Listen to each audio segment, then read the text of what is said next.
They say love is about sacrifice, right? That's what I believed, until I realized I was the only one making them. I used to wake up early just to pack her lunch, pick up her dry cleaning, and send her encouraging texts before her big meetings. In return, I got silence. Not even a thank you. She would scroll through her phone during dinner, laugh at memes while I shared my day, and roll her eyes whenever I mentioned anything I was passionate about. I wasn't her boyfriend. I was her unpaid assistant, therapist, driver, emotional punching bag. Everything except an equal partner. I remember once I got promoted at work and came home excited to tell her.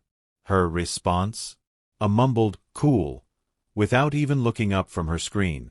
But I kept convincing myself it was just a phase. That if I loved her hard enough, maybe she'd finally see me. I ignored the gut feelings, the loneliness in my own relationship, and the growing weight on my chest every time I looked at her. What I didn't know then was that being taken for granted was just the beginning. And I wasn't invisible. I was just being underestimated. It was 2:13 a.m. She was asleep next to me, breathing softly like everything was perfect. Her phone buzzed, just once. I normally wouldn't have checked, but something inside me said look. And when I did, I felt like the air had been sucked out of my lungs. A message lit up the screen. "He's dumb, but thanks for the vacation," face with tears of joy. From Marcus, her co-worker. My hands were shaking, my heart pounding so loud I thought it would wake her up. I opened the conversation, and what I saw changed everything.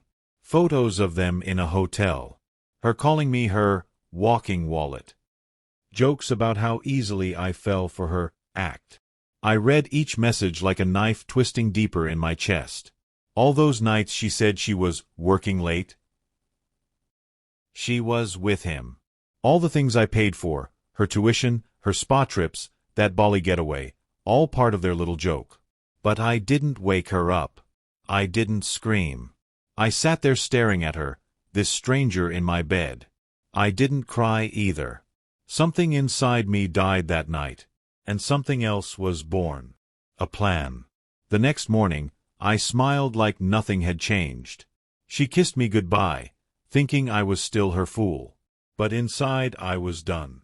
I had screenshots of every disgusting text, every photo, every inside joke they made at my expense. And I knew exactly where Marcus worked, right alongside her. I created a new email, anonymous of course, and sent everything to their HR department with a subject line they couldn't ignore: inappropriate conduct between employees, urgent. By the end of the week, Marcus was fired for violating company policy. She got demoted, pending further investigation. Suddenly, the two lovers were no longer laughing. Their secret fling had gone public in the worst way possible. But I wasn't done. I called my bank, froze the joint account, canceled the credit cards I was paying, reclaimed the car, which, surprise, was still in my name. Even her phone bill, mine, shut off. She went from luxury spa weekends to riding the bus in less than a week. Her world began to crumble just as quietly as mine had. And still, I never said a word to her. She thought she could use me and walk away untouched. She didn't realize I was already 10 steps ahead.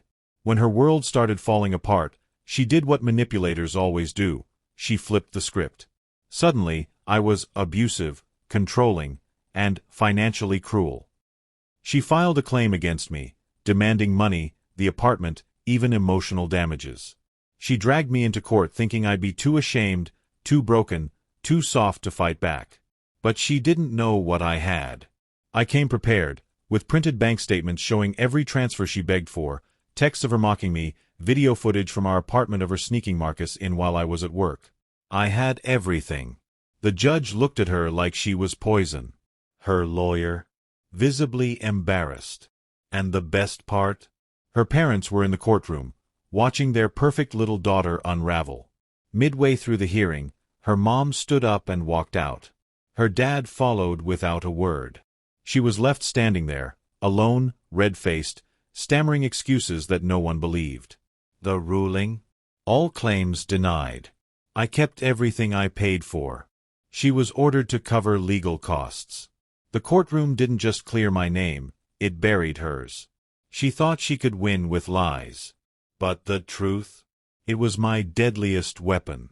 After court, she tried one last trick, the classic "I've changed" routine. She sent messages like, "I miss us, can we talk?" And even, "No one will ever love you like I did." She was right. No one will. And thank God for that. I didn't respond at first. But one day, I replied with just a screenshot, the one where she texted Marcus. "He's dumb, but thanks for the vacation" face with tears of joy. Then I blocked her. Forever. Now, I'm thriving. I started therapy. Got promoted. Started a podcast about healing and betrayal, and it blew up. Turns out, a lot of people have been taken for granted and needed someone to say, "You're not crazy, they just never deserved you."